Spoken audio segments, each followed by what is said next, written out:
Coming up, it's all about Peshawar. I visit a beauty salon, go for a smart lunch, check out street food, and try to speak some Urdu.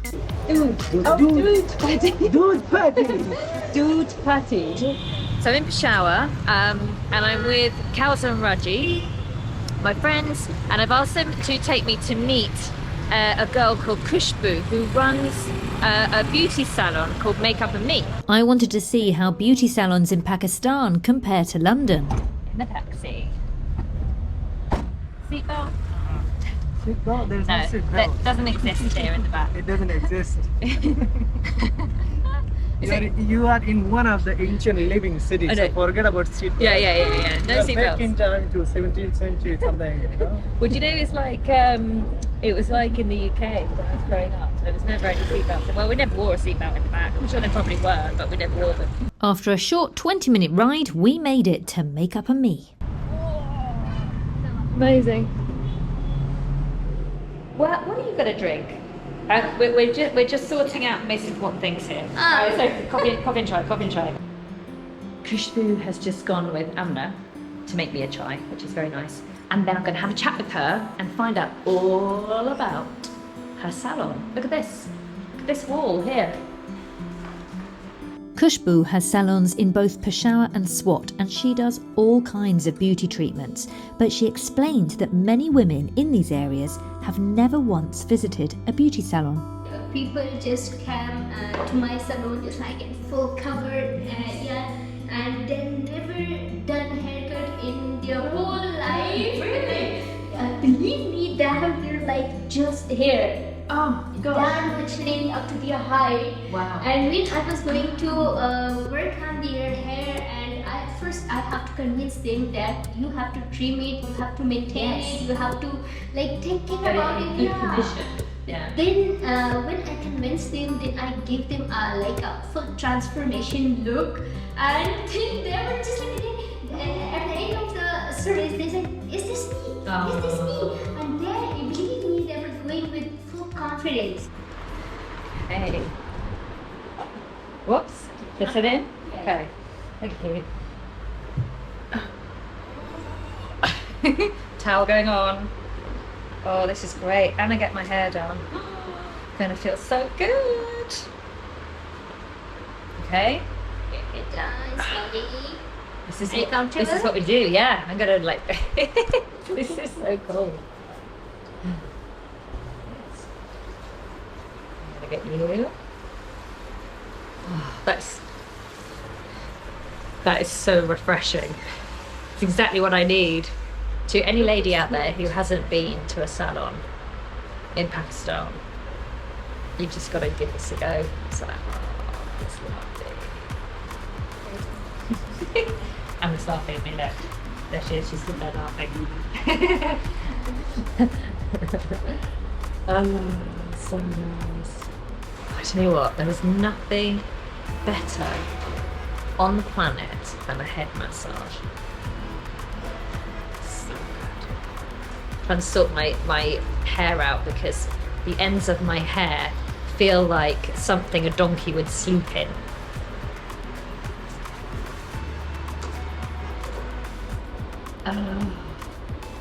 This is so good. I don't want to leave. I don't think I want to go to the old city.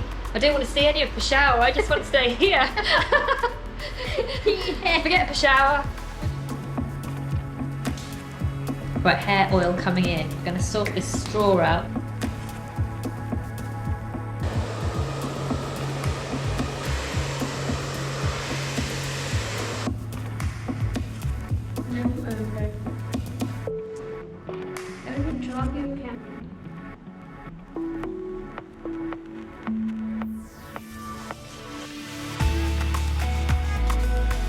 Okay, dress it up. Ooh, and there we have it. A lovely, natural look and soft hair. Khushboo then flagged a taxi down and very kindly took me out for lunch. Yeah? Okay, here we go. Just as easy as that. Easy as 1, 2, 3. Let's go. Okie dokie. put my headscarf on. I think I do want to blow my hair away. What do you think? Yeah, you have good. Right, hang on. Got it inside out. Oh. Not to ruin the hairdo after it's just been done. How's that? Is that okay? Yeah, it's okay. I'm not very good at wearing headscarves because I'm not used to it. It's a strange feeling. Where should you have? Should we go? What about over here? Right. So Raji's not here. Is he coming here? Well, that was a no, so Khushboo got on and ordered us some chaat. Girls' lunch. This is massive. Yeah, Right, so what do we do? Dig in the middle? Yeah.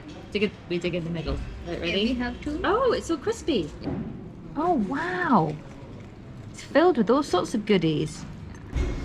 So what have we got inside? We've got potato, beans, onion, a little bit of chili, Some sauces. some sauces. Yep. And the yogurt. Yogurt. Crunchy bits. Yeah. And I can't understand what's. Yeah. Nice to try something different in Pakistan, and really nice to see different cuisines from around the world. Here, we've got the mint margarita, and I got the sweet lassi. See, the thing is, I've had a lassi before, but it's not. I've had the salty one. This is a sweet one. Let's see if I like it. But it's actually quite cute. Look at that. Okay, let's give it a whirl.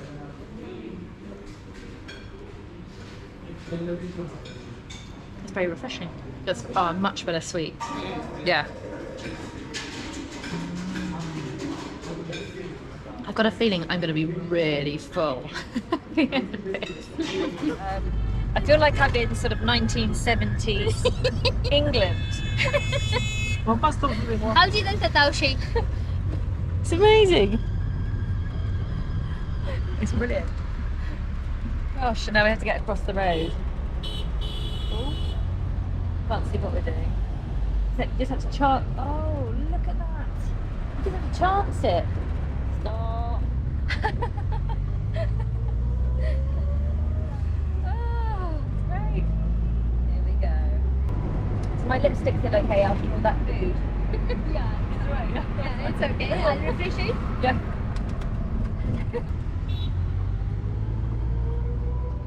I hope you understand. That's great. Careful, the door might fall off. Thanks, Anna. Right. Okay. Thank you so much. I really enjoyed my time with you. Yeah, sorry. Thank you so much. Bye. Bye. Did you have a nice time with your friend? It was really cool. I absolutely loved my time with Khushboo. That's the first time I've had a decent amount of time with a Pakistani lady who lives here. I've got lots of friends at home who are British Pakistani, and I think that's a totally different thing. And she was just giving me such a good insight into what life's really like here.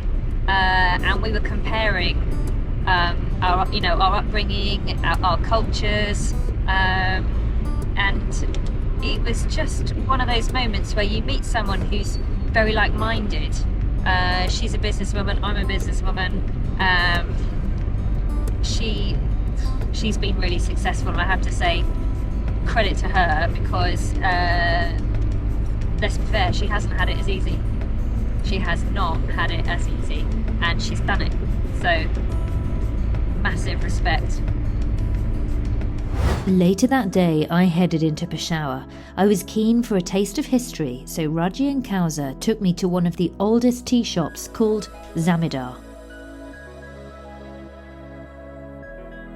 It's also known as something called a caravan sarai, which is a place used by travelling tradespeople who need somewhere to stop for a rest, a tea, and a gossip. From London.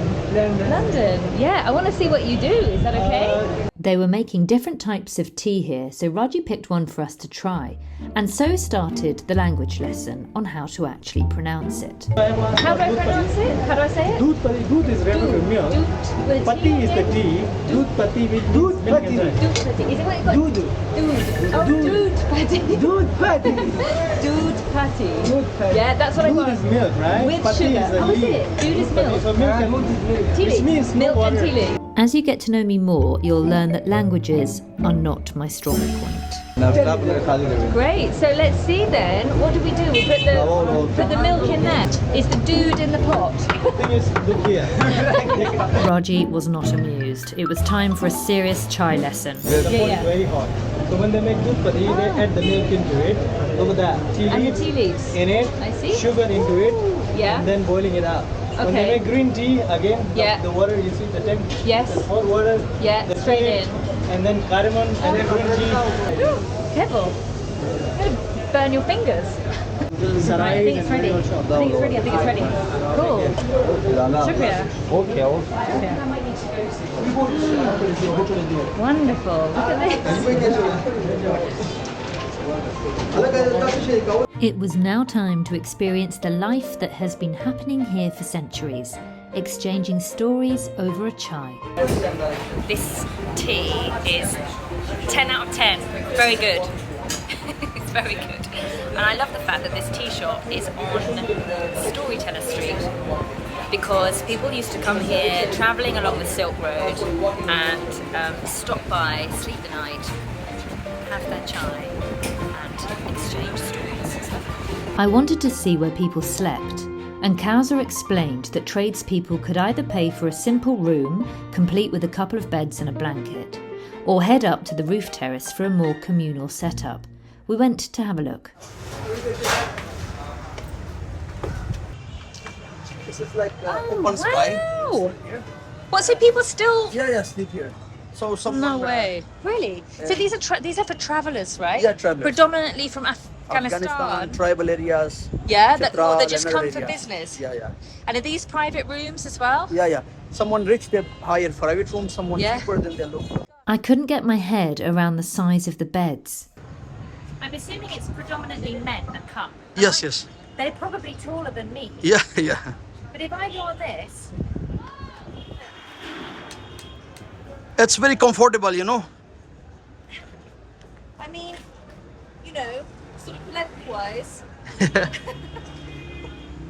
How do men sleep on that? That's very small. Actually, people are not very tall. They're not very tall. They'd have to be very short. I have a feeling the size of the beds is about space saving, and I know they also double up as a seat for sharing traveller tales, and of course admiring the views of Storyteller Street below. That was really, really nice tea. Yeah, thank you very much. Meeting locals in Peshawar and experiencing a slice of Peshwari history in Zamindar had made this day particularly enjoyable. However, what came next left me feeling slightly unsure. Okay, in Peshawar, on Storyteller Street, we have got a stall where they are making brain masala. Here we go, let's see how to make it. So we get our pot. That's some kind of like tomato-based mixture. It's like watching MasterChef here. We're seeing how brain masala is made. We've got onions and tomatoes. Okay, this guy is wafting me. Bullseye. Oh, wow. He's protecting me from the brain masala, I think. In. Excellent. Right. And then here we go. Ready? He's picking the brain up, and in it goes. What animal is it? The Sicily. It's called cow. It's a goat's brain. Okay. Sometimes they have sheep, sometimes they have goat. So it's goat's brain. Salt's going in. Said to make you. It's good for you, right? They're very good for health. Very good for health. Make your brain more And powerful and right, genius. It makes you genius. it makes you a genius. It's Apparently. like the dish of the champions. Dish of the champions. Our breakfast of the champions. Dish of the champions.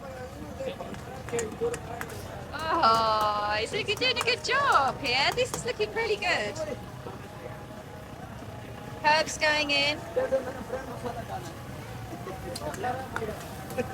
I don't know if I'm sweating because of the heat or because I know that I'm going to have to try it. He looks really good. He looks very relaxed. He looks very chilled out, doesn't he? Do you like grain masala? Do you like it? Yes? Nice, huh? There we go. It's almost ready. Honestly, I'm not sure I can do this, but I'm gonna have to have some. He's done such a good job. There he is.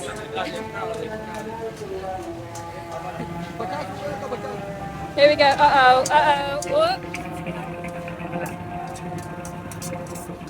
Right, so we're gonna take it in a plastic bag. Okay.